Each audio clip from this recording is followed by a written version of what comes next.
네, 시청자 여러분 안녕하십니까? 자, 목요일 고정 코너 목요일마다 만나는 두 남자. 그 두 남자가 제 옆에 앉아 있습니다. 자, 김종대 전 의원님 나오셨습니다. 안녕하십니까? 안녕하세요. 네, 그리고 정옥식 평화네트워크 대표님 나와 있습니다. 안녕하십니까? 네, 안녕하십니까. 네, 이렇게 김종대 정옥식의 평화로 오늘 목요일 순서도 진행해 보도록 하겠습니다. 자, 미얀마 사태 얘기부터 저희가 해야 될 것 같아요. 와, 저는 21세기 2021년도에 이런 무지막지한 이런 살상이 일어나려고는 생각을 못했는데 수백 명의 정말 목숨들이 이렇게 군경의 이 총칼에 의해서 다 쓰러져 가고 있습니다. 이 상황 좀 어떻게 보고 계신지 한 말씀 좀 드려야 될 것 같아요. 제가 먼저 좀 말씀을 드려야 될 것 같은데요. 예. 2월에 쿠데타가 일어나고 한동안 군부가 굉장히 그 눈치를 많이 봤습니다. 오히려 처음에. 시위대에 밀렸다고 봐야 돼요. 그 당시에 원래 쿠데타가 워낙 상상 밖의 예측의 사건이었기 때문에 네. 전 세계도 당황했고, 그 전에 또 1월에 그 아웅산 수치 여사하고 시진핑이 17일 날 정상회담을 했거든요. 그 너무 화기애애하고 좋았어요. 근데 보름 뒤에 쿠데타 일어날 줄 아무도 예상 못했죠. 네. 근데 쿠데타가 일어났어요. 그 일어났을 때만 하더라도 이게 뭔 경거망동이냐 해가지고 시민들 냄비 두드리고 막 맞아요. 그럴 평화시위. 때만 하더라도 예. 이렇게 잔혹해질 거라고는 아. 누구도 예상 못했을 겁니다. 맞아요. 그때는 오히려 군부가 저 눈치를 보고 있었어요.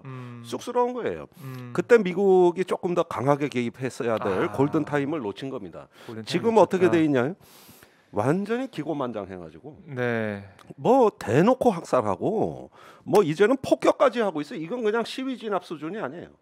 그 저 전투기를 동원해 가지고 그 소수민족 마을을 폭격해서 10,000명이 난민이 됐는데 뭐 태극 방글라데시로 지금 저 국경 밖으로 나가고 있고, 예. 거기에다가 일부 시민 지도부는 이제 무장을 해야 된다.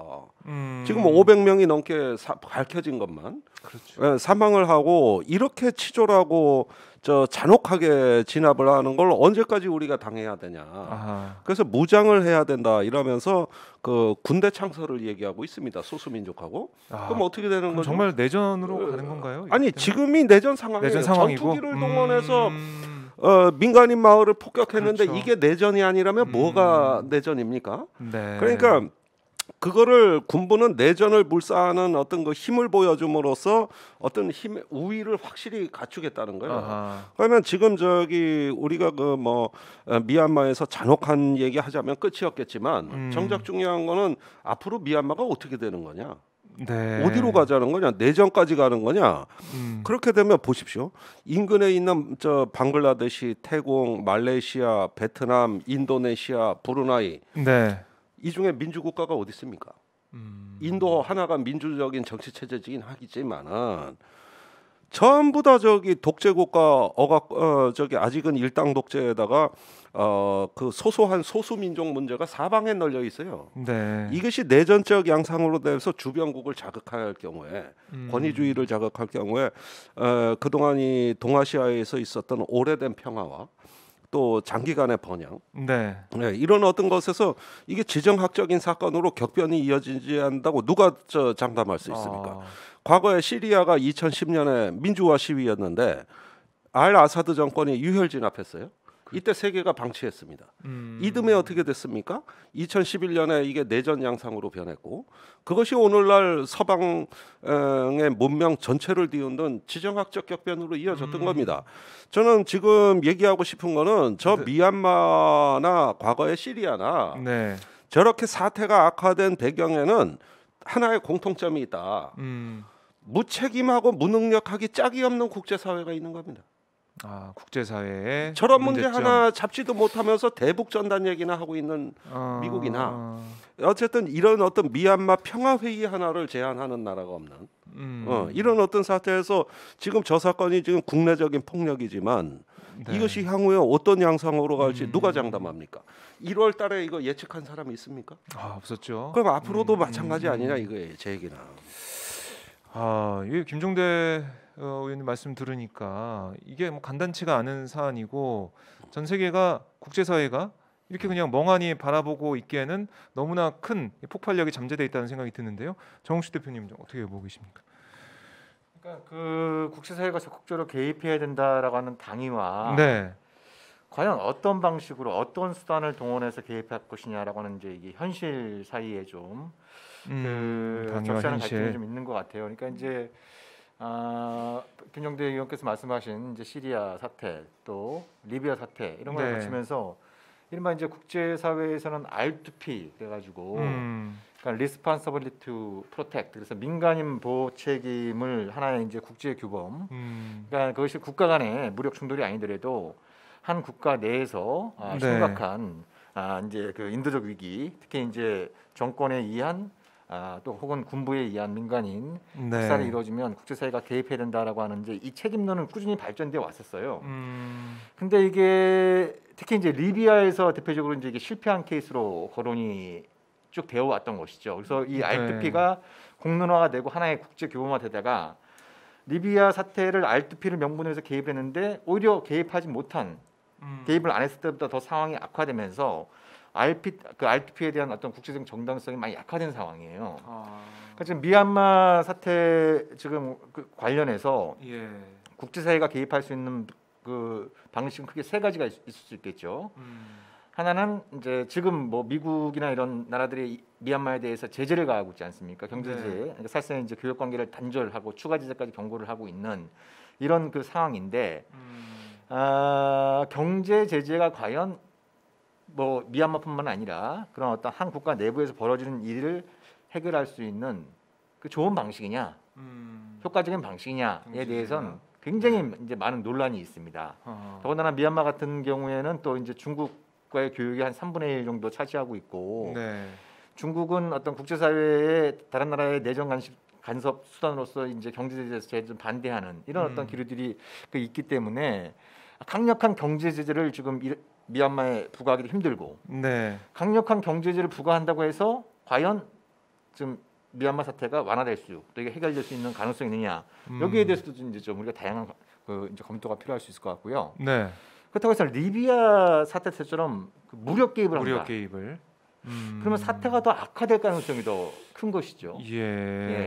더군다나 이제 그 무력 개입을 할 경우에 그걸 주도할 나라가 그 미국일 텐데 미국의 장기간에 걸친 전쟁에 굉장히 미국인들이 피로도가 굉장히 높잖아요. 이런 상황에서 미군들의 사상자가 발생할 수 있는 무력 개입 이건 또 미국이 또 적극적으로 추진하기 힘든 이런 상황에 그 경우는 어려울 것 있습니다. 같아요. 그래서 지금 그 김종대 전 의원께서 말씀하신 것처럼 유엔 안보리라든지 이런 어떤 이제 이 국제사회에서 평화회담을 일단 좀 적극적으로 추진하는 이 노력이 먼저 좀 우선돼야 되지 않을까. 일단 지금 그 민간인 학살 또 이게 내전 상황으로까지 악화되고 있는 이 상황을 중단시키는 게 굉장히 중요하지 않습니까? 중단시키는 게 먼저 가장 시급한 과제인 만큼 이제 미얀마에 있는 군부 또 민주신용 그다음에 이제 유엔 안보리 혹은 유엔을 대표할 수 있는 제3자 이런 어떤 큰 틀의 대화 틀을 만들어서 먼저 정전부터 이뤄야 되는 휴전부터 빨리 조속히 이뤄내야 되는 그다음에 민간인 학살을 또 중단시키는 그런 조치를 강구하면서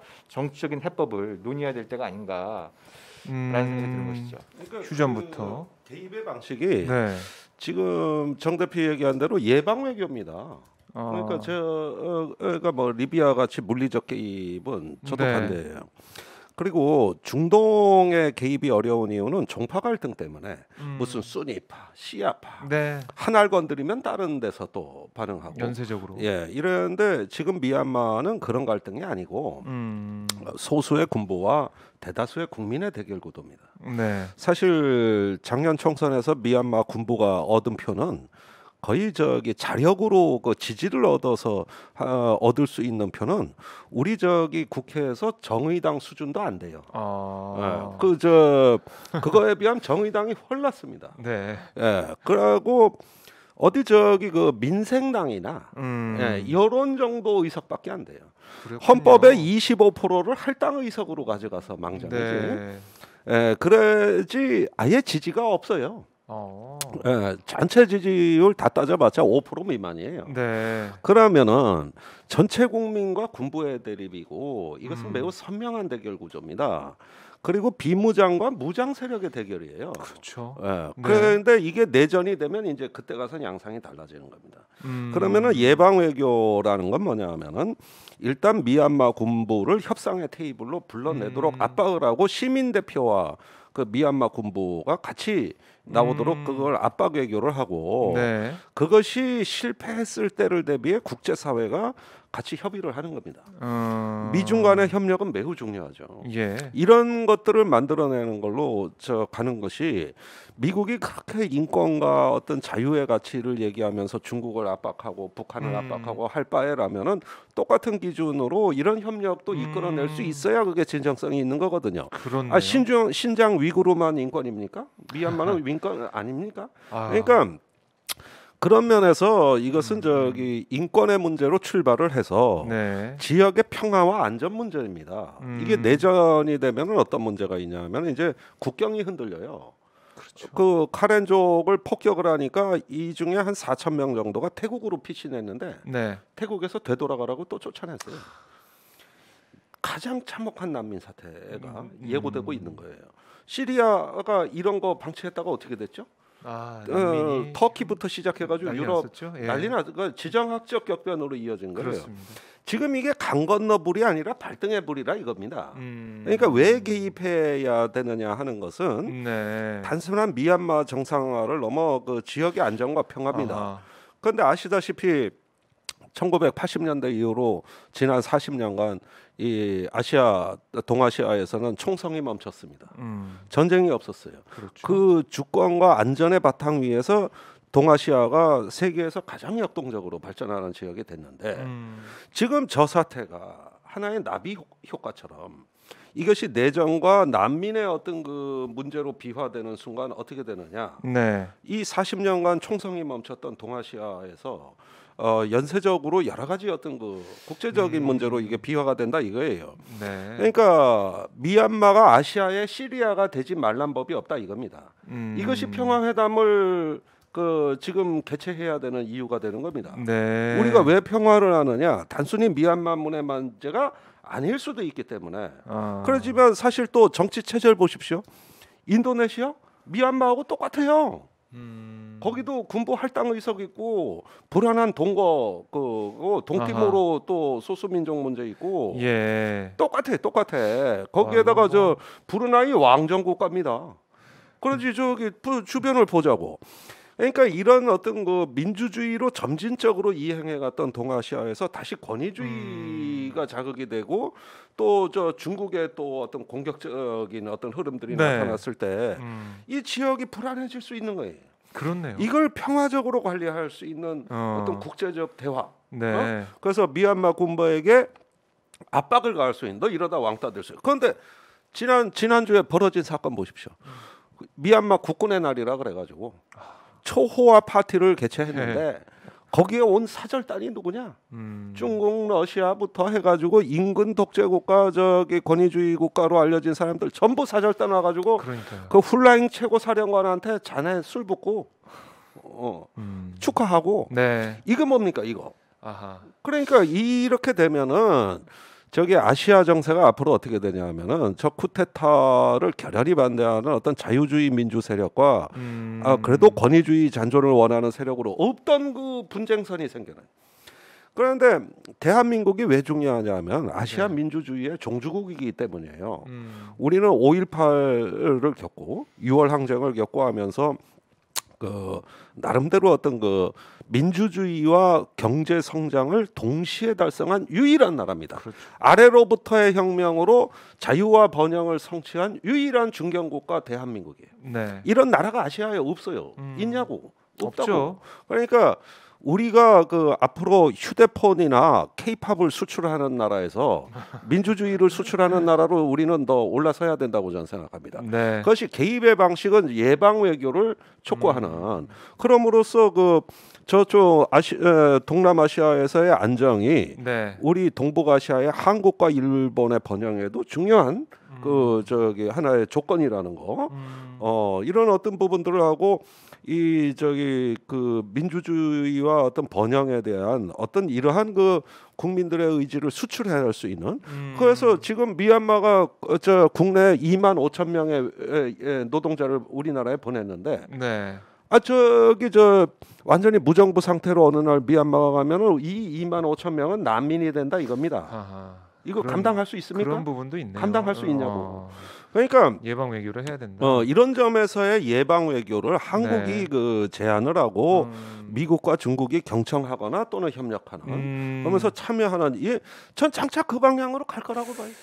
예, 뭐 지금 우리 정부가 이 방송을 좀 듣고 그런 방향으로 좀 선했으면 좋겠다는 생각이 드는데 그만큼 이 미얀마 문제가 국지적으로 아니면 그 지역 적으로만 생각할 수 있는 문제가 아니라 국제적인 영향을 나비 효과처럼 끼칠 수 있는 이런 문제이기 때문에 가만히 있을 수 없고 예방 외교로 가야 된다 이런 말씀이신데요.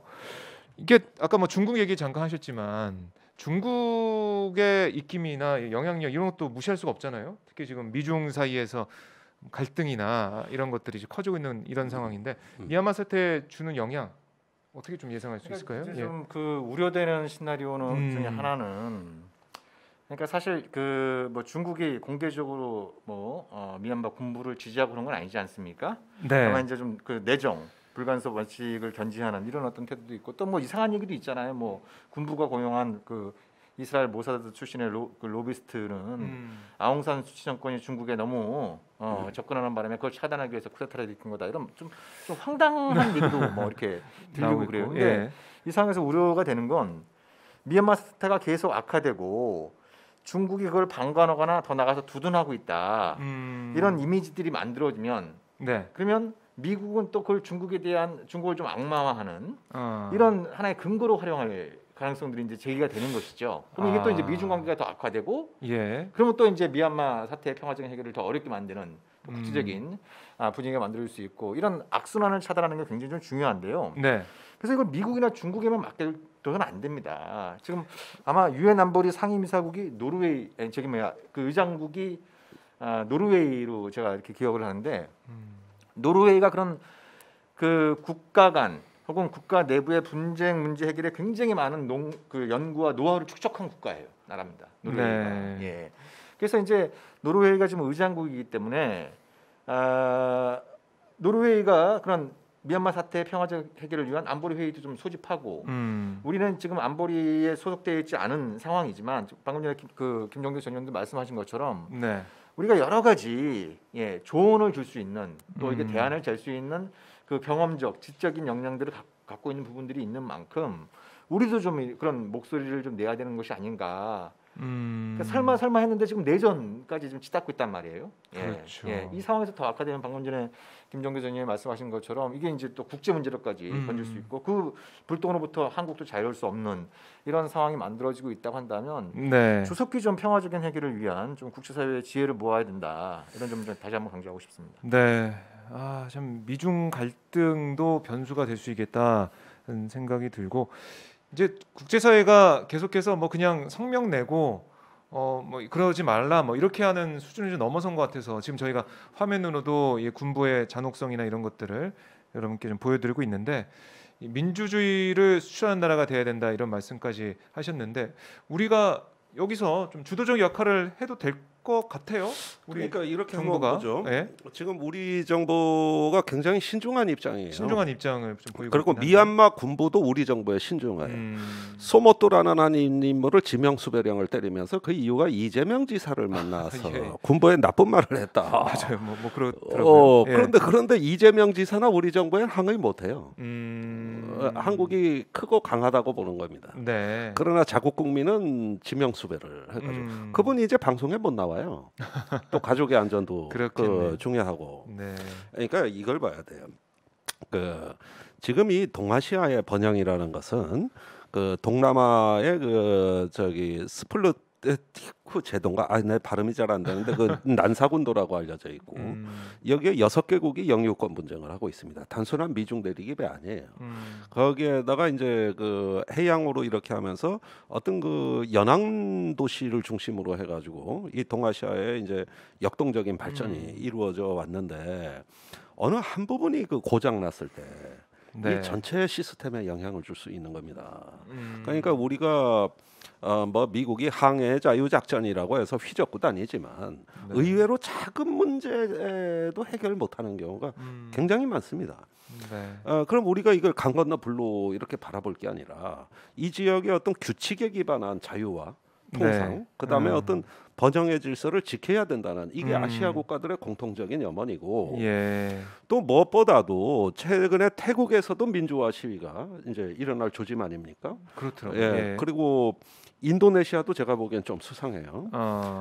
이러면서 어떤 동남아가 이제 중산층이 세계에서 빠르게 성장하다 보니까 어떤 그 자유와 민주주의에 대한 요구 사항이 있는 겁니다. 그렇다면 한 국가 내에서 이것이 종결이 되고 국제 평화와 안전을 달성하기에는 너무나 복잡하니까 일단은 의사를 표출해서, 그러니까 우리가 같이 만들어온 어떤 물질적인 번영, 네. 이 속에서 이걸 어떻게 지킬 것인가, 이런 점에서 어떤 좀 어떤 국제적인 대화가 진행이 돼야 되는데 대단히 유감스럽게도 동아시아는 유럽과 같은 어떤 집단 안전 보장 체제나 또는 지역 협력 기구가 존재하지 않습니다. 네. 그런데 한 십수년 전에 그 동남아에 쓰나미 피해가 있었잖아요. 이때 미국이 비공식적으로 4개국가 자기를 포함해서 회의를 한 게 쿼드 회의라는 겁니다. 오늘날 그게 이제 그 중국을 견제하는 걸로 돌변해서 그랬지만 네. 원래 그 회의는 이렇게 공동의 재난에 대처하기 위해 국가 간의 어떤 대화 채널을 만들자, 이런 좋은 취지였어요, 쿼드가. 네. 그러니까 그때는 됐는데 지금은 왜 안 됩니까? 아. 이건 재난이 아니냐 이거예요. 아, 그러니까 그건 이런 재난이죠. 면에서 네. 유엔 안보리 기다리다가는 없는 손자 환각 기다리는 게 낫지. 아니 거기는 저 중국 러시아 있어 아무 일도 안 돼. 지금. 그리고 중국은 방관하고 있으니까 요즘에 미얀마 군부가 러시아에 또 접근하고 있어요. 푸틴에.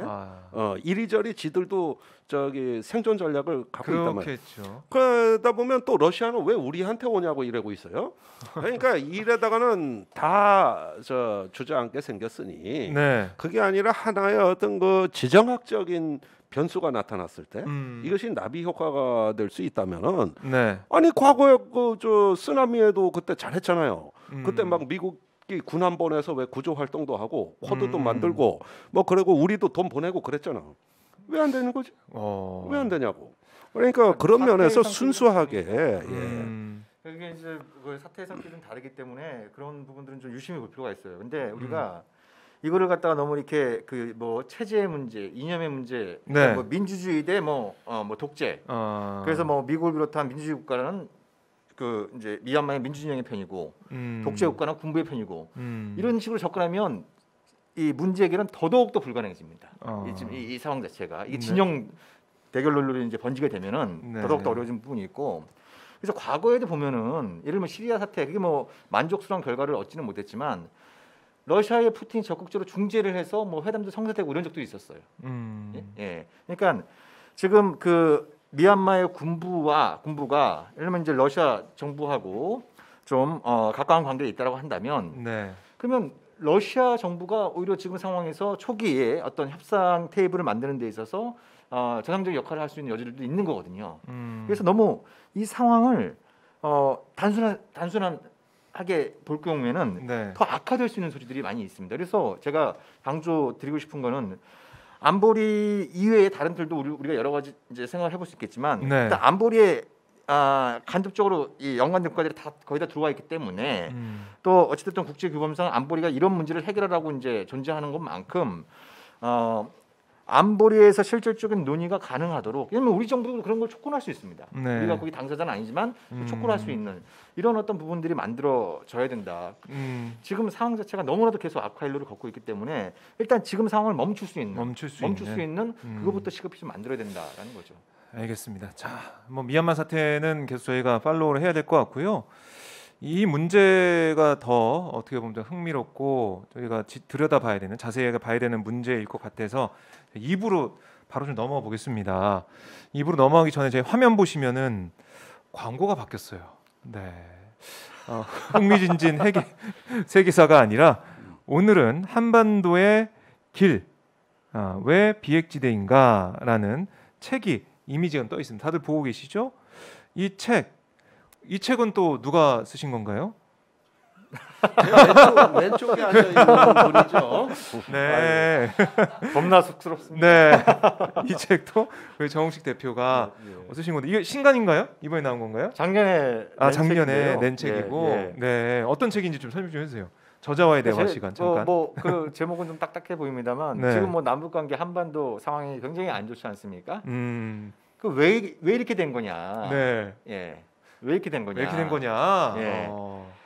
라고 하는 부분을 좀 이 책을 좀 보시면 네. 지금 상황을 이해하는데 좀 도움이 될 것 같고요. 그리고 그럼 어떻게 할 거냐? 우리는 무엇을 준비할 것이냐? 네. 그 부분 관련해서는 우리가 예전 그 방송에서도 몇 차례 말씀드렸던 그 비핵무기지대, 비핵지대 이런 걸 한번 좀 논의할 필요가 있다. 뭐 그런 취지를 좀 담고 있습니다. 네.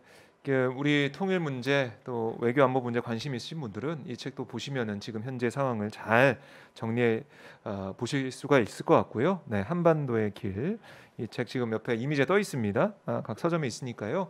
구매하시는 것도 좋을 것 같습니다. 자, 정식 대표님 오늘 하신 말씀 다 하셨네요. 이제 짧게 넘어가요.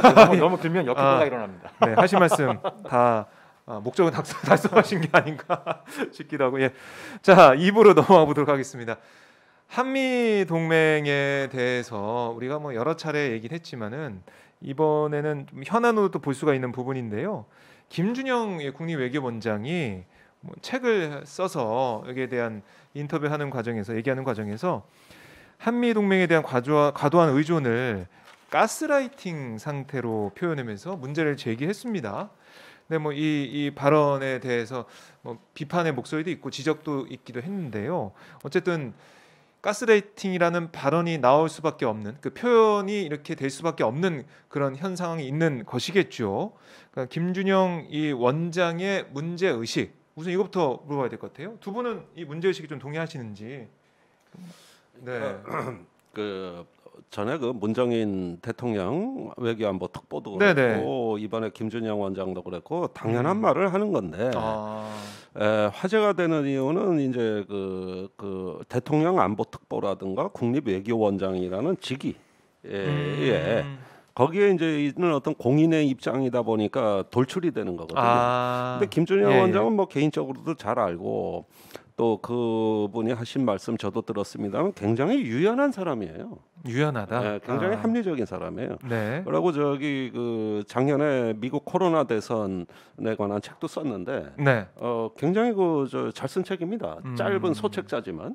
예, 그리고 사람들한테 항상 이렇게 길을 몰라가지고 혼란스러울 때 네. 이렇게 좋은 가이드 역할을 했던 이런 양반입니다. 그래서 이번에 그 영원한 동맹이라는 역설이라는 책도 사실은 당연한데 이제 기관장으로 그 기관을 대표하는 사람이다 보니까 이것이 언론의 눈에 그 돌출이 된 것이고 네. 그런 면에서 공격을 받고 있는 것 같아요. 그러니까 사실 이 책에서 이야기하는 뭐 미국이라는 어떤 한미 동맹이 그 목적이 아니라 수단에 불과한 것이고 또 우리가 합리적인 사고를 자유로운 상상력으로 외교를 해야 되는데 동맹이라는 이데올로기에 발목이 잡혀서 안 되는 일이 너무 많다.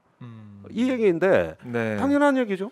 그러니까 이런 부분들을 제 생각에는 좀 다양한 의견으로 해가지고 좀 이렇게 집단지성으로 묶어주면 더 좋았을 건데 개인 의견으로 내니까 이제 언론에서는 이게 기관의 입장이냐 또 뭐 공인이 그럴 수 있느냐 이래 되는데 당분간은 어려움을 좀 겪으리라고는 예상이 되지만은 잘 버텨주길 바랍니다. 네, 뭐 이런 표현에 대해서는 동의하시고, 근데 지금 국립외교원장을 맡고 있으니까 국립외교원장 맡고 있는 그런 상황에서 좀 주목을 받는 상황이다라는 말씀이시고요. 정욱 씨 대표님은 어떻게 보셨어요? 이 표현이나 이런 문제의식? 네. 그 방금 전에 그 김지현 의원께서 말씀하신 것처럼 김준영 원장 뭐 저하고도 뭐 개인적으로 친분이 있는 분이지만 굉장히 유연한 분이시거든요. 좀 진보적인 생각 갖고 계시지만 굉장히 유연하고 특히 이제 이 자료 분석을 통해서 전문성을 중시하는 이런 그 학자인데 가스라이팅이란 표현은 좀 그분의 평소의 기질에 비해서는 좀 세다 이런 느낌이 좀 들었고 가스라이팅이라는 표현이 그 강자가 약자를 그 정신적 심리적으로 지배하는 이런 현상을 가리키는 표현이지 않습니까? 그래서 너무 좀 세다란 느낌은 있었어요. 그리고 방금 전에 김정희 의원도 말씀하신 것처럼 국립외교원 원장이 그 외교부 차관급이란 말이죠. 맞습니다. 예, 외교부 차관급 이제 고위 공직자가 물론 이제 본인은 개인적인 소신이라고 얘기를 했지만 고위 공직자라는 신분을 가지고 이런 표현을 쓴 것이 적절한 거냐? 더 중요하게는 이게 도움이 되는 거냐? 그러니까 한미 동맹이 어떤 건강한 공론화와 건강한 그 발전, 진화를 위해서 도움이 되는 결과를 낳을 것이냐? 이건 여기서 좀 퀘스천 마크가 있는 거예요. 그러니까 무슨 말씀이냐면 우리 그 김종대 전 의원께서도 저기 예전에 그 노무현 정부 때 청와대 계실 때 많이 느끼셨겠지만 그때 그 노무현 대통령이 대선 후보 때나 취임 그 초기에 굉장히 반미적인 발언을 많이 하셨어요. 그죠? 반미적인 발언을 예를 들면 반미 좀 하면 어떠냐? 나는 미국에 사진 찍으러 가지 않겠다. 뭐 이런 어떤 표현들을 많이 했는데 정작 그 국정 운영하는 과정에서 그것이 이제 국내의 보수 진영으로부터 공격을 당하고 또 미국으로부터 또 압박을 당하고 그러니까 반미적인 발언을 수습하느라고 굉장히 친미적인 정책들을 많이 썼습니다. 네, 반미적인 어떤 발언을 수습하느라고 친미적인 정책을 많이 썼죠. 그래서 깜빡이 그 좌측 깜빡이를 틀어놓고 우회전을 하는 뭐 이런 어떤 표현들도 그때 많이 나왔었거든요. 그래서 김진영 원장의 취지는 뭐 저도 충분히 동감하고 사실 제가 2000년에 오마이뉴스에 미군 없는 한국을 준비하자라고 하면서 그때 썼던 표현이 한미 동맹은 목적이 아니라 수단이다. 예, 뭐 그런 표현은 이제 제가 21년 전에 이제 쓰고 그런 문제 의식은 닿는 부분이 있습니다. 그렇지만 고위 공직자가 그런 표현을 썼을 때 정부는 이걸 수습을 해야 된다고 생각하는 것이죠. 그래서 미국은 또 그걸 한국을 압박하는 카드로 이용할 수도 있는 겁니다. 왜 이 외교부 차관급인 국립외교원장이라는 사람이 이런 표현을 써서 한미 동맹에 해를 끼치려고 하냐 이렇게 정말 가스라이팅으로 생각하는 거냐? 정말 뭐 이렇게 동맹을 목적이 아니라 수단으로 생각하는 거냐? 그러면 우리 정부 뭐 다른 고위 공직자가 맞습니다 이러겠습니까? 아니잖아요. 그걸 반박하는 과정에서 그럼 미국은 그게 아니라고 한다면 보여줘라? 행동으로 보여달라, 정책으로 보여달라 이럴 수 있는 거랍니다. 이 부분이 어떻게 보면 고도의 정치일 수도 있어요. 최근에 바이든 정부가 하는 일이 없잖아. 우물쭈물하고. 그렇죠. 그러니까 우리 정부가 속으로는 부글부글 끓을 수도 있는 거죠.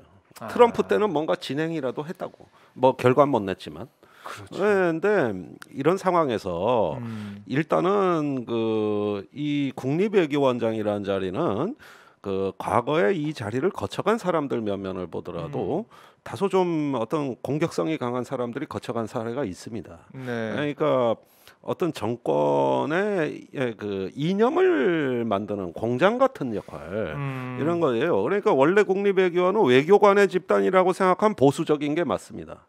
그러나 정권의 외곽 싱크탱크라 그러면은 또 정권보다는 한 걸음 더 앞서간 발언을 함으로써 나름대로 어떤 정부가 못하는 말을 대신해주는 이런 어떤 전위대로서 활용할 수도 있는 아주 묘한 자리라고 저는 생각합니다.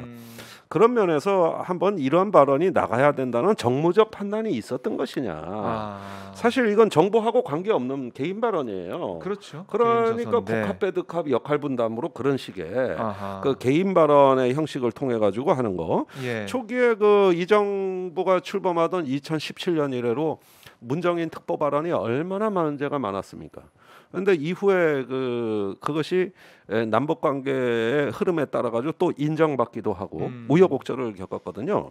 좀 앞서가는 발언이나 이런 것들이. 근데 옛날에 김대중 노무현 대통령 시절 생각하면은 대통령의 앞줄에서 외치는 참모가 있었어요. 김대중 밑에는 임동원, 노무현 밑에는 이종석. 근데 이 정부에 누가 있습니까? 그 청와대 참모 중에 제가 보니까 대통령의 앞열에 서서 외치는 선제적으로 일하는 참모들보다는 대통령의 뒷줄에 서서 따라가는 참모가 이제 앞에서 날라오는 돌 맞으면서 피 흘리는 참모가 과거에 김대중 노무현 대통령 때 같이 있었냐? 특히 외교안보 분야에서 없거든. 뒷열에서 열중시하고 있어요. 그러니까 그런 면에서 보면은 자꾸 누군가는 해야 될 말이 아웃소싱되는 경향이 있어요. 청와대가 직접 선제적으로 나서지 못하고 그게 문정인 특보였고 또 뭐 정세현 장관이었고 뭐 이런 분들이었죠. 그런데 이거를 최근에 어떤 교착 상태에 있는 한반도 정세에서 김준현 원장이 뭔가 한번 돌파구를 열기 위한 나름대로의 어떤 정무적 판단이 있었냐, 또 그런 대화가 있었냐, 이게 관심사인 거죠.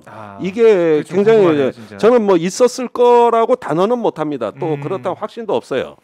그러나 이 시점에서 이 이야기, 네. 이것이 이제 다칠 문제는 김준영 개인을 초월해 있다. 그리고 지금 북미 간에 계속 나쁜 말들이 저렇게 나오고 우리 정부 설 자리가 줄어들고 있나, 네. 이런 상황에서 뭔가 이 정부의 외교안보의 전략 두뇌들의 위기의식이라는 것이 있는가, 또 그런 거에서 무언가 말을 해야 된다는 압박감이 있었는가, 네. 더불어 정무적 판단이 있었는가, 이런 점들은 관심 있게 우리가 좀 봐야 되지 않겠느냐. 아하. 네. 뭐 그렇네요. 진짜. 그래서 제 방송에서 예. 내일 김준현 원장 제가 내 방송에 모시려고 내일 나온다고 본인이 먼저 얘기했어요. 그래서 그래요? 직접 물어보려고 이 얘기는. 네. 그러니까 제 네. 방송도 많이 청취해 주세요. 내일 네. CBS 김종대 라디오 뉴스업. 네. 김종대 뉴스업. 저녁 방송입니다. 저녁 그 6시부터인가요? 6시 반부터인데 네. 김준영 원장은 7시 20분부터 나올 거예요. 네. 저도 꼭 들어보고요. 네, 예. 많이 들어주십시오. 네, 우리가 네. 예를 들면 이제 가스라이팅으로 표현될 정도로 그건 좀 심했어, 내가 보기엔. 일방적인 거냐? 좀 심했어. 네. 근데 예. 잘 봐야 될 게 있습니다. 잘 봐야 될 게 이제 한미 동맹이 그 상호 방위 조약 체결을 기준으로 한다고 한다면 네. 54년도에 체결됐으니까 지금 이제 67년, 그죠? 예. 70년 가까이 흘렀단 말이에요. 네. 근데 그 사이에 한미 관계에 굉장히 많은 일들이 있었습니다. 뭐 한국 전쟁 때도 그렇고. 근데 가만히 보면은 지금보다 한국의 국력이 훨씬 더 약할 때도 네. 예, 미국에 맞짱 뜬 지도자들도 있었어요. 이승만도 그랬고, 이승만도 그 정전협정 관련해서 너희들이 그 상호 방위 조약 체결 안 해주면 우리 못하겠다, 인정할 수 없다. 막 그래서 막 비밀리에 포로 석방해갖고 미국에서 이승만 제거 작전이 막 검토되고 막 이런 적도 있었단 말이에요. 그러니까 네. 좋은 방향은 아니었지만 그런 것들도 있었고. 예. 박정희 때 예를 들면 미국에서 국방비 좀 올리라고 막 압박 가할 때, 한국은 굉장히 아직까지 못 살아 나라다. 그래서 국방비 당신들이 얘기한 것처럼 그렇게 많이 올릴 수 없다. 막 논쟁도 하고 그랬었어요. 아, 그렇군요. 그리고 우리가 이제 최근에 그 세계의 민주정부, 진보정부를 좀 복귀를 해본다면, 네. 김대중 정부 때 한미 관계 관련해서 대통령이나 고위 공직자가 뭐 설화를 일으켰다라는 거 혹시 기억나는 거 있어요? 그건 글쎄요. 없었는데 예. 그 파동은 있었죠. ABM 조약, 요전에 정옥식 대표가 얘기한 뭐 실수로 난리 난 적은 있었지. 그런데 설화라고는 내가 기억하는 게 없죠. 없어요. 그러니까 네. 근데 내부적으로 정책 갈등은 상당히 있었습니다. 그렇죠. 내부로 정책 갈등은 상당히 있었는데 갈등은. 어떤 뭐 보수 진영에서 막 문제 삼고 미국이 막 공개적으로 막 반박할 정도의 설화가 나온 적은 제 기억에도 없어요. 네. 그러니까 DJ 정부의 접근법은 뭐냐면 불필요한 발언 때문에 네. 그게 국내에서도 그렇고 한미 관계에서 불필요한 발언으로 인해서 논란을 일으키지 말자. 대신 정책적인 차이가 있으면 그 차이를 만나서 얘기하자. 네. 예. 그리고 미국을 잘 설득해서 미국을 특히 대북 정책 관련해서 우리가 좀 견인하는 방향으로 가자. 라고 하는 게 있었던 거예요. 예. 네. 예. 좋은 그래서- 게 좋다는 식이었어. 그죠? 예. 그런 부분도 있었고 방금 말씀한 것처럼 노무현 정부 때는 또 그렇지 않았었습니다. 노무현 정부 때 매일 일어났어. 그러니까요. 설화가 매달 설화였어. 매달. 예? 근데 그 결과는 사실 한미 관계가 상당히 좀 제가 그때 그래서 그 당시에 썼던 표현이 공미형 친미주의였습니다. 그러니까 전통적으로 한국이 네. 맹목적 친미주의가 존재했다고 한다면 이 진보 정권, 진보 진영 일각에서는 일종의 공미형 친미주의가 존재한다. 그러니까 무슨 말씀이냐면 미국의 요구나 미국의 정책에 마음에 안 들어요. 네. 근데 그걸 안 들어주면 왠지 해코지 당할 것 같은 두려움. 예? 이것 때문에 미국에 끌려다니는 그걸 갖다가 네. 이제 공명 친미주의라고 이렇게 표현을 했었는데 그게 노무현 정부 때 많이 나타났단 말이죠. 그래서 그때 마이클 그린이라고 백악관 아시아 담당 선임국장이 노무현 대통령 퇴임 직후에 뭐라고 표현했냐면 노무현의 한미 동맹에 대한 기여도는 전두환, 노태우 그 이상이다. 할 정도로 네. 미국의 특히 한미 동맹 관련해서는 거의 뭐 전폭적으로 밀어줬다고 해도 과언이 아니에요. 이런 결과를 만들었다는 거예요. 네. 그럼 문재인 정부는 뭐냐? 아까 문정인 특보의 특보의 예를 김종대 의원님께서 이제 예를 들어주셨지만 네. 그것도 보면은 예를 들면 2017년도에 문정인 교수가 그때 막 문제가 됐던 발언이 네. 북한은 핵과 미사일 활동을 중단하면 한미 동맹은 연합훈련 축소를 논의할 수 있다. 네. 이 발언을 한 적이 있어요. 예. 그래서 이제 그걸 갖다가 보수 언론에서 막 그렇죠. 공격하니까 네. 청와대 핵심 관계자가 문정희 교수한테 전화해가지고 한미 관계에 도움되는 발언은 자제해달라. 라고 얘기했다고 하고 그걸 또 공개적으로 발표를 해요. 예, 그분이 누군지는 이제 알만한 사람들 아는 것이죠. 예. 제가 그 전화할 때 옆자리에 있었어요. 네, 미국에서 저 문정인 특보 그 전화 받고 나서 예. 내가 먼저 뭐라고 그러던가 하니까 다 얘기해주고 문자 메시지까지 온 거 다 보여주더라고. 제가 그 옆자리에 있었고 그 네. 문제 발언 나오는 그 워싱턴 연설 때 제가 맨 앞줄에서 그 연설. 아니 근데 생각해 보세요. 예. 그게 뭐 엄청난 발언도 아니거든요. 북한은 중단하고 우리는 축소하는 거예요. 한미 동맹은. 예, 예. 그럼 그 자체도 사실 북한이나 중국은 받기 쉽지 않은 건데 어찌됐든 2017년 상황이 워낙 안 좋은 방향으로 가니까 이 주고받기로 정도의 해서. 문제도 한미 간에 논의할 필요가 있다. 네. 라고 얘기를 했으면 그러면 정부에서 그 도움되지 않으니까 그런 발언을 하지 못하게 하는 그런 방식이 맞는 거냐. 거기에는 정무적 판단이 굉장히 깊이 있던 거예요. 그때 그 부속실장하고 상황실장하고 또 안보실장 다 해서 미국으로 전화 러시가 왔습니다. 메시지 아니면은 저 전화였어요. 근데 반전은 그 다음에 일어난 거예요. 네. 그래가지고 저기 대통령한테 보고가 됐을 거 아니에요. 그렇죠. 근데 문재인 대통령이 전혀 다른 반응을 하는 거예요. 문특보 발언이 뭐가 잘못됐냐? 이렇게 된 거예요. 그래가지고 청와대도 하나의 청와대가 아니요. 그러니까 또 문특보 발언 갖고 난리치던 참모들이 대통령의 그런 반응을 보고 또 조용해져. 그래가지고 이게 네. 그 사건이 아주 그 흥미진진하게 진행이 되는데, 근데 이거 한 건으로 끝났으면 내가 말을 안 해. 네. 그 뒤로 또 미국에 갔는데 또 터져. 이번엔 유엔사 해체 발언이에요. 유엔 이런 거. 네. 그러니까 이제 저기 하여간 그 미국에서 뭔 연설할 때 보면은 난 미국의 한국 기자들이 이렇게 많은 줄 처음 알았어요. 하여간 타격이 다 와. 네. 그래가지고 한두 명, 세 명. 네. 그래가지고 뭐 엄청나게 화제가 됐고 그때도 제가 옆에 있었어요. 그런데 이러면은 또 이제 청와대에서 견제가 들어왔다고. 그런데 나중에 지나고 한번 결과를 봅시다. 네. 결국은 그 이후로 그 문특보가 제시한 방향대로 2018년부터 그 저 해빙 모드가 이제 왔고 또 실제로 그 문특보가 제시한 방향이 상당 부분 이루어졌단 말이에요. 네. 그러니까 또 이때까지 비난하던 사람들이 저 사람 말이 다 맞는가 보다. 이래가지고 또 방향이 바뀌어요. 그래서 보수 언론에서도 인터뷰를 잘 해줘. 그러면은 제가 보기엔 이런 거예요. 이 선제적으로 앞에서 끌어주는 누구 하나가 필요한 거예요. 네. 그런데 단지 그걸 잘 조율해서 했으면 되는데 문정인 특보가 좀 성격이 급해요. 그래가지고 이제 수습하는데 애를 먹은 거지. 이후에는 그 방향으로 그 좋은 방향으로 가면 빛이 나는 거예요. 근데 나쁜 방향으로 가면 어떠냐? 다 뒤집어 쓰는 거 아닙니까? 그럼 다 뒤집어 쓰는 거예요. 그러면 이제 저 챔벌린 수상 되는 거예요. 2차 대전 때. 예. 그러니까 이 부분에 있어서는 우리가 무엇이 저기 맞는 방식이다 아니다라는 방식을 섣불리 판단 내리는 걸 저는 지향해야 된다고 생각합니다. 단 네. 그것이 어떤 집단지성으로 집약된 노력으로 이어졌느냐 그 태도를 보는 거예요. 그지 어떤 누군가가 자기 과시를 하려고 뱉어내는 말은 도움이 안 되겠지. 네. 그러나 그것이 쌓이고 쌓이면서 결국은 정부를 좋은 방향으로 이끌었을 때 네. 그 개인의 어떤 그 노력이나 이런 거는 또 평가를 해줘야 된다 이거예요. 그래서 이번에 이 김준영 그 교수 또 원장이죠. 원장은 예. 제가 내일 직접 물어보고 뭐 답변을 한번 들어봐야 되겠습니다만은 방송에 안 나오는 얘기를 좀 많이 듣고 오십시오. 다음 주에. 그래요?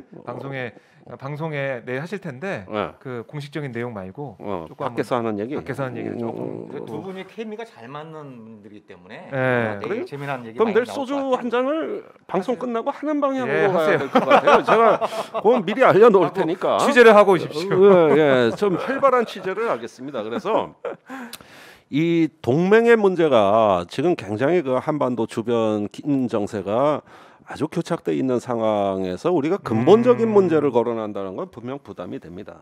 네. 조금 실용적 접근은 필요하죠. 실용적 그러니까 야, 당장 동맹을 때려칠 수가 없다면 그렇죠. 이것을 어떻게 조금씩 고쳐가면서 요긴하게 써먹을 것이냐 이런 좀 생산적 그래요. 사고도 해야 돼요. 네. 사실 그런 보고서를 국립외교원에서 많이 냈는데 이번에 뭔가 좀 맺힌 게 있는가 보다. 단단히 맺힌 게 있는가 보다. 좀 네. 그렇게 보여요. 그렇게 시간이 보시고. 많이 남아서 그래요. 시간이 많이 남았어요. 아니 저러다 잘리기라도 하면은 그러니까 사실 나중에 그 국립외교원장이면 차관급이고 그래서 좀 많이 바빠야 되거든요. 코로나 때문에. 코로나도 그렇고 뭐 하만도 평화 프로세스 잘 안 돌아가고 막 뭐 이러니까 네. 이제 아유 시간 남았어. 책이나 좀 쓰자. 네, 그렇게 다 분석하고 계신데. 예. 그 지금 보면 김준영 이 원장의 페이스북을 보면 뭐 책 얘기도 있지만은 책 속에 넣으려다가 빼둔 성숙한 한미 관계를 위한 10개명 또는 체크리스트 이걸 올려본다라고 하면서 10개를 올렸어요. 이게 뭐 책의 주제 의식이기도 하고 직접 언급하게 됐던 것들이 하면서 뭐 책에 대한 내용을 정리한 그런 느낌도 좀 드는데 뭐 몇 개만 읽어드리면 대한민국의 미래 한미 동맹도 수단이면 변수일 뿐 수단이면 변수일 뿐 목적의 상수가 될 수 없다. 한미 동맹에 대해서 이렇게 얘기를 하고 있고 또 한미 동맹이 장기화하면서 신화가 됐다. 성숙하고 건강한 동맹을 위해 세속화되어야 된다. 또 한미 동맹이 아무리 중요해도 국익보다 앞설 수 없다는 상식에 불편하지 않을 정도의 인식을 가지는 것이 세속화다. 한미 관계는 깊어지면 좋지만 군사 동맹이 깊어지는 건 좋지만 않다. 강한 군사 동맹을 절박하게 필요로 한다는 것은 안보 환경이 나빠진다는 의미다. 뭐 이런 내용을 적어놨는데 그 여러 가지 있는데 네. 제가 보니까 뭐 구구절절이 옳은 말이에요, 사실은. 그랬는데 이 말을 덧붙이고 싶어요. 어떤 그러면 말은요? 왜 한미 동맹이 한국에서는 신화화되고 종교화됐느냐? 왜 그런가? 이 부분을 조금 이제 개선책을 내놔야 되는데 네. 우리가 그 워싱턴 조약이라 그럽니까? 그 나토 조약 나토 조약. 책 한 권이에요. 그래요. 또 미일 안보 조약 네. 가이드라인을 3년마다 개정해가지고 네. 이 동맹은 뭐 하는 동맹이고 목적은 뭐고 수단은 뭐고 방법은 뭐고 그다음에 일본 의회에서 또 심의도 받아요. 결국은 매년 업그레이드되는 동맹이고 규정력, 규범력이 강한 동맹이에요. 네. 한미 동맹은 뭐가 있죠? 한미 상호방위 조약 6개 조약 그 A4지 한 장이 전부예요. 그거 말고 동맹을 논의하는 규범된 문서가 뭐가 있어? 없어요. 그러니까 이제 뭐 여러 가지 있긴 하죠. 에이 그런 것들 그러니까 그거는 동맹에 대한 조약이 아닙니다. 네. 그리고 나머지는 다 행정명령 비슷한 거예요. 그러면은 보자고요. 그 저기 우리가 왜 그 종교를 왜 믿고 왜 매주 일요일 날 예배를 보고 찬송가 부르고 이걸 왜 하느냐? 신이 보이지 않기 때문입니다. 신이 보이지 않기 때문에 자기 확신을 계속 일깨워줘야 되고 나름대로 뭔가 찬양을 해야 유지가 되는 건데 네. 한미 동맹이 보이질 않습니다. 이 실체가. 그럼 어떻게 해야 돼? 계속 친선협회 만들고 찬양해야 되고 뭘 해야 되고 네. 그러니까 이 동맹의 어떤 신화를 깨면서 우리가 가치와 이익의 균형 네. 그러면서 전략을 논의하면서 뭔가 조금 더 국가의 가치와 이익에 부합되는 방향으로 끌려가면 그것에 맞는 논의와 그 규범 체계와 네. 그 다음에 여러 가지 어떤 방법에 대한 어떤 망라를 해가지고 이게 뭐 하자는 동맹이라는 일종의 해설서, 뭐가 그 가이드북이 필요한 거예요. 네. 그런데 그 한미 동맹이 굉장히 기이하게도 70년 넘는 동맹이라 그러는데 아무것도 없어 들여다보면 그냥 주한미군이라는 실체가 와 있다는 거. 네. 그걸로 모든 걸 다 저기 퉁치고 넘어가고 나머진 뭐냐면은 어떤 고도의 그 정신 세계에다가 우겨는 겁니다. 이게 신화의 영역입니다. 그러니까 우리는 미국 없으면 안 되는 공포와 또 그거의 의존 심리. 네. 그다음에 이제 계속 그것을 저기 뭐냐 돈도 내고 그 헌금 내듯이. 네. 또 뭐 저기 찬양도 해야 되고. 이런 식의 해온 그 운영 체계가 이게 비정상이라는 겁니다. 21세기의 이 문명 사회에서 주권 국가들끼리는 이런 식의 그 어설픈 계약 맺지 않아요. 그러니까 그럴 바에는 우리가 그 이제 중견 국가로서 네. 스스로 부족한 게 뭔가 또 이런 것들을 동맹에 기여하는 점이 있는가? 그런 면에서 우리의 국민의 어떤 평화적 주권과 안전에 네. 대한 요구, 또 우리의 어떤 스스로 운명을 결심할 수 있는 우리 스스로 자존은 확인되고 있는가? 네. 이런 점에서 평가할 수 있는 어떤 그 기준선들을 만들어서 이 동맹을 건강하게 운영할 수 있는 나름대로 자신감이 있어야 되는데, 네. 이런 것이 토대가 사라지니까 남는 게 뭡니까? 공허함이고, 그 공허함이 결국은 신화화되는 거고 맹목성이 되는 것이다. 이런 점들을 좀 통찰해가지고 우리가 이걸 재구성해주면 어떨까? 네. 좀 그렇게 봐요. 그렇게 또 해석을 하셨고요. 정우식 대표님은 10가지 뭐 계명을 보면은 이 내용 다 이제 들어오는데 어떻게 좀 정리를 할 수가 있을까요? 제 눈에 가장 띄는 네. 부분은 한국은 미국과의 관계에서 지나친 자기 검열과 소극성을 극복해야 된다라는 부분인데요. 네. 김준현 원장은 그 자기 검열에서 극복하신 것 같아요. 이렇게 세게 가스라이트 이렇게 이제 뭐 평소에 마음속에 머릿속에 있던 생각을 가감없이 뭐 조금은 지나치다고 생각될 정도의 표현을 통해서 한미 동맹의 문제 제기를 한 거 봐선 일단 자기 검열과 소극성은 본인부터 극복을 했다. 네. 네. 그 결과가 어떻게 나타날지는 두고 봐야겠습니다만. 예. 근데 우리가 동맹 관련해서 여러 가지 관점에서 얘기를 할 수 있습니다. 여러 가지 그 관점에서 얘기를 할 수 있을 텐데 제가 두 가지만 드리고 싶은 말씀은 뭐냐면 네.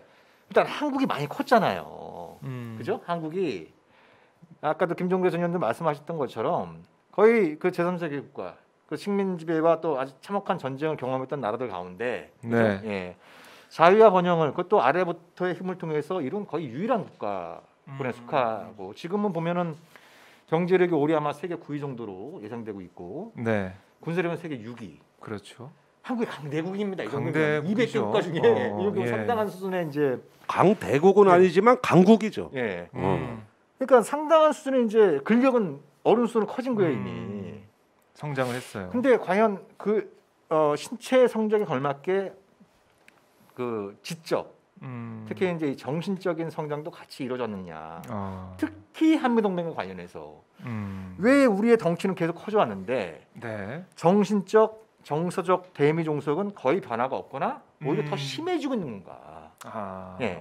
이거를 한번 좀 우리가 생각해볼 필요가 있다라는 생각이 좀 들고요. 네. 또 하나는 저는 이 책이 김준영 원장의 문제제기 굉장히 중요한 부분은 야 우리가 좀 얘기라도 좀 자유롭게 해보자 일단. 예? 일단 뭐 동맹에 대해서 뭐 좀만 문제제기를 해도 뭐 쉽게 이제 빨간색으로 덧칠되는 이런 문화가 굉장히 오랫동안 존재해 왔잖아요. 네. 예? 이거부터 좀 극복을 해야 그래야 뭐 동맹의 어떤 득실 관계, 동맹의 미래에 대해서도 우리가 자유로운 관점에서 토론을 하고 거기서 의미 있는 얘기 또 거기서 많은 사람들이 동의할 수 있는 얘기면 그걸 또 미국에 전달해서 한미 관계의 변화를 꾀하는 이런 어떤 그 사회적인 분위기들을 만들어낼 수 있을 텐데 네. 여전히 말하는 것조차 금기시하는. 그래서 가만히 보면 한미 동맹 관련해서 표현의 자유를 가장 만끽한 사람이 트럼프였잖아요. 그렇잖아요. 트럼프 여차하면 미군 빼자. 온갖 얘기들 다 하고. 정작 동맹에 한 상대했던 미국 대통령은 뭐 전 대통령이 됐지만 그 동맹에 대해서 마음껏 표현의 자유를 만끽했는데 우리는 동맹에 대해서 미군 철수는 고사하고 미군 감축 얘기만 해도 불운시되는 이런 어떤 우리 사회의 경직된 문화를 경직된 분위기를 좀 극복할 수 있는 계기가 되었으면 하는 바람을 갖고 있는 거죠. 네, 저희가 김준영 원장의 책 얘기를 하면서 한미 동맹에 대한 고찰도 좀 해봤는데, 자, 뭐 한반도의 길, 이 책과 함께 김준영 원장의 책도 한번 관심 가져주시면 좋을 것 같습니다. 그러니까 제가 책 얘기 한 30초만 더 하면요. 네네. 우리가 강해져야 돼. 우리는 그러니까 그 현미경과 망원경을 동시에 갖고 한반도와 이 세계 정세를 바라볼 필요가 있습니다. 현미경만 계속 내꺼 보면은 나무는 보되 숲을 보지 못하는 우를 범할 수 있고 망원경만 내쫓아 보고 있으면 그 숲은 보되 거기서 우리가 제대로 관찰해야 될 나무를 또 보지 못하는 우를 범할 수 있기 때문에 현미경과 망원경. 그건 옛날에 DJ가 했던 말씀이었던 것 같아요.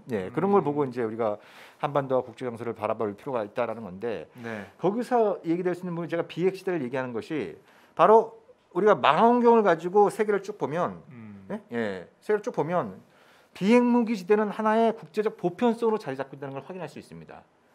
116개국가 BRICS에 속해 있거든요. 네. 예, 속해 있단 말이에요. 그건 이제 망원경으로 이제 국제사회를 바라보는 것이죠. 그럼 현미경으로 바라보면 이 핵 문제를 포함한 한반도 문제가 잘 안 풀리고 있는 이유 중에 하나는, 아주 중요한 이유 중에 하나는 네. 비핵화를 하기로 합의해 놓고 비핵화가 뭔지에 대한 합의를 이루지 못했기 때문이거든요. 비핵화를 하기로 했는데 그게 뭐지? 북한이 얘기하는 게 다르고 미국이 얘기하는 게 다르고 우리 정부가 얘기하는 건 뭔지 모르겠고 뭐 이런 네. 상황이란 말이에요. 예. 그렇다고 한다면 시야를 세계로 돌려서 보면은 비핵지다라고 하는 게 하나의 국제 기본으로 자리 잡고 있는 만큼 이거를 한반도 비핵화의 정의와 목표로 삼는 건 어떻겠느냐라고 하는 구체적인 어떤 좀 대안도 공론화가 가능해질 수 있다라는 관점을 이 책에 담은 거죠. 네. 그 뭐 책 선전하면 부끄러워하면 할 거 다 해요. 근데 저는 요즘 노안이 와가지고 현미경이건 망원경이건 다 잘 안, 옛날 같이 잘 안 보여요. 라식 수술해야 될까 봐. 그래서 안경 바꿔드릴게요. 책 많이 팔면 안경 바꿔드리겠습니다. 그러니까. 예. 참 훈훈하게 또 책 광고로. 하지만 우리가 꼭 관심 갖고 살펴봐야 될, 읽으면 좋을 만한 그 책 얘기로 저희가 오늘 시간 마무리할 텐데요. 자, 이 평화로 가는 길 뭐 험난하고 뭐 쉽지만은 않습니다. 하지만 우리가 지치지 않고 포기하지 않고 간다면 평화로 갈 수 있다고 생각하고요. 우리는 끝내기 전에요. 우리가 예고 말씀 겸 우리 알겠습니다. 김종대 전 의원님의 네네. 동의 말씀을 좀 구하고 싶은데 예. 제가 오면서 보니까 또 아파트 헬기를 36대 도입하겠다 그래서 3조 2천억 원 가까운 또 예산을 투입하겠다는 얘기 나와요. 아 그래요? 다음 주에 이 문제 한번 다뤄보면 어떨까요? 아파트 헬기 예. 군 이 장비 무기 관련해 가지고 네. 아파트 헬기. 이거 저는 개인적으로 해대도 너무하다. 해도 네. 너무하다. 예, 이런 생각이 드는데 알겠습니다. 지금 36대가 한국에 있거든요. 네. 그렇죠. 이미 도입했어요. 그럼 36대 더 도입하면 미국에 이어 세계 최강의 헬기. 아파트 보유국이 되는 거예요. 공격용 헬기 보유국이 되는 거예요. 원래 헬기가 한국이 유달리 많아요. 예, 유달리 많은데 네, 유달리 계속 얹고 많아요. 있는 거예요 지금. 그 문제 왜 그렇게 얹고 있는지 헬기를 그건 제가 자세히 분석해 드리죠. 네. 예, 걸프전부터 최근에 이라크 전쟁까지 이 아파치 헬기의 운명이 어땠는가. 네. 예, 그런 거 좀 보면서 이런 주제 제가 좋아요. 해드리지. 예. 이런 주제 저희 또 유튜브에 이른바 밀떡 분들이 좀 많기 때문에 이런 무기 체계 얘기나 무기 관련된 이런 분석 너무나 좋습니다. 자, 두 분 말씀 오늘 말씀 너무나 잘 들었고요. 네, 책 선전도 광고도 잘 들었습니다, 우리 대표님. 그리고 우리 김종대 의원님은 내일 김주영 원장과 잘 또 얘기를 하시고 다음 시간에 뭐 뒷얘기나 아니면은 그 인터뷰 하시면서 느꼈던 것들을 풀어주시면 더 고맙겠습니다. 두 분 오늘 고맙습니다. 다음 주에 뵙겠습니다. 네, 수고하셨습니다. 고맙습니다. 네.